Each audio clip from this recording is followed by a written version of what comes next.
सुप्रभात प्रिय विद्यार्थियों।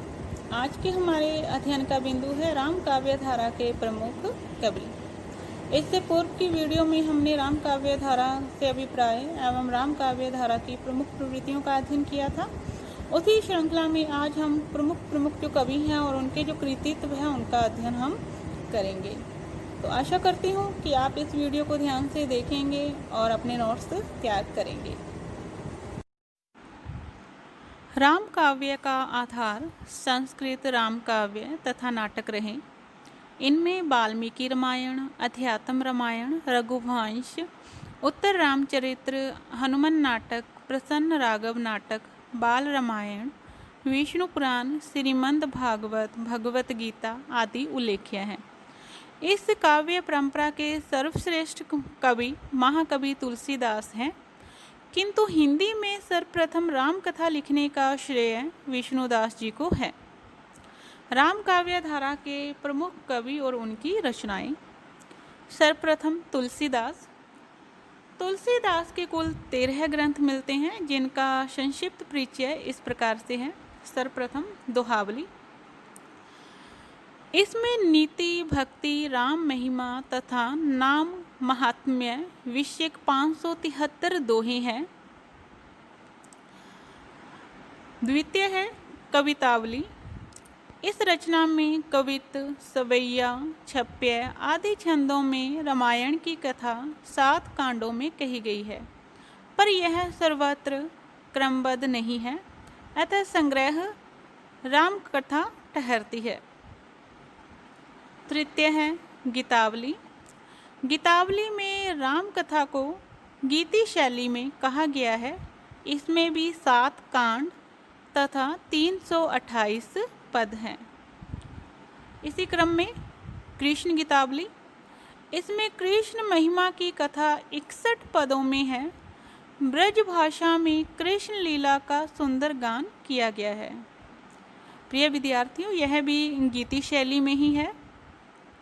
कृष्ण की बाल्य अवस्था एवं गोपी उद्धव संवाद के प्रसंग कवित्व की दृष्टि से उत्तम बन पड़े हैं।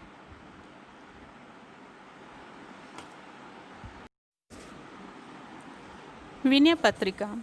तुलसी के साहित्य में रामचरितमानस के उपरांत विनय पत्रिका का स्थान है। यह पत्रिका रूप में प्रस्तुत की गई है। इसमें श्री राम के सम्मुख हनुमान के मुख से विनय के पद हैं। कवि के भक्ति, ज्ञान, वैराग्य तथा संसार की असारता आदि से संबंधित उद्गार अत्यंत मार्मिक है। यह रचना ब्रजभाषा में है। इसमें कवि का पांडित्य, वाक चातुर्य तथा उक्ति वैचित्र्य सभी देखने को मिलता है। अगला ग्रंथ है रामलला नहछू। यह राम जन्मों के अवसर को ध्यान में रखकर लिखा गया है। इसमें कुल 20 छंद हैं। वैराग्य संदीपनी। इसमें संत महिमा का वर्णन है। यह कवि की प्रारंभिक रचना प्रतीत होती है, जिसमें उनका झुकाव संत मत की ओर था। 62 छंदों में राम महिमा, ज्ञान, वैराग्य तथा संत स्वभाव आदि की चर्चा इस ग्रंथ में की गई है।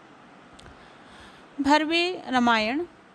भरवे छंद के आधार पर इस ग्रंथ का नाम भरवे रामायण किया गया। इसमें 69 भरवे छंदों में राम कथा का वर्णन है। पार्वती मंगल। इसमें 164 छंदों में शिव पार्वती के विवाह का वर्णन है। जानकी मंगल। पार्वती मंगल के समान ही इसमें 216 छंदों में राम जानकी के विवाह का वर्णन है। हनुमान बाहु ग्रंथ। इस ग्रंथ में हनुमान की स्तुति से संबंधित पद्यों का संग्रह है। इसकी रचना कवि ने अपनी पीड़ाग्रस्त बाहु की स्वस्थता की कामना से की है। रामाज्ञा प्रश्न। इस ग्रंथ में कुल 7 सर्ग हैं। प्रत्येक सर्ग में 7-7 दोहों के 7 सप्तक हैं। कुल मिलाकर इसमें 343 दोहे हैं। इसमें राम कथा के बहाने शुभ अशुभ शकुनों का विचार किया गया है। रामचरितमानस। तुलसीदास की अक्षय कीर्ति का आधार स्तंभ रामचरितमानस है।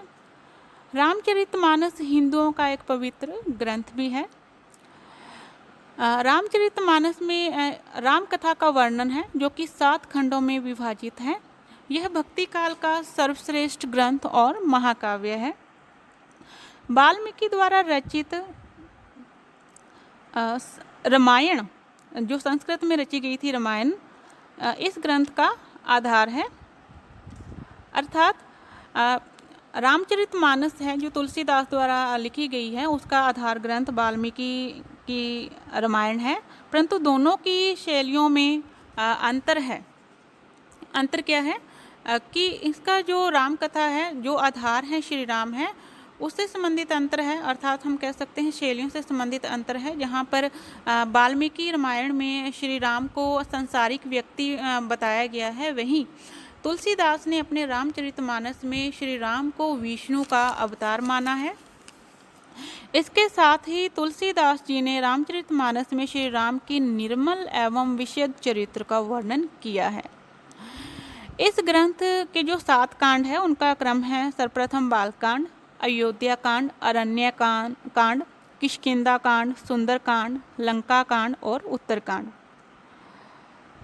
छंदों की संख्या की दृष्टि से बालकांड सबसे बड़ा कांड है और किष्किंधा कांड सबसे छोटा कांड है। इस ग्रंथ में अवधी भाषा का उपयोग किया गया है और अलंकारों का बड़ा सहज और सुंदर उपयोग इस ग्रंथ में किया गया है।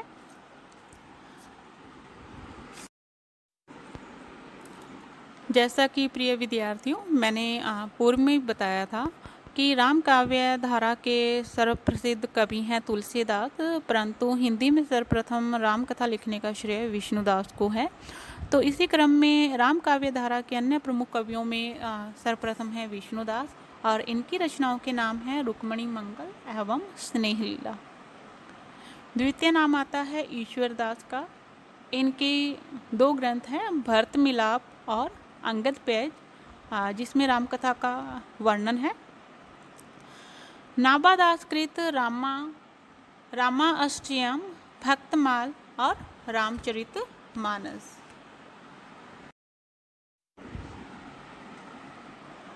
कवि अगरदास कृत ग्रंथ हैं अष्टयाम, राम ध्यान मंजरी, हितोपदेश, और इसे हितोपदेश को अन्य नाम से उपाख्यान भावनी के नाम से भी बुलाया जाता है, पुकारा जाता है, प्राणचंद चौहान।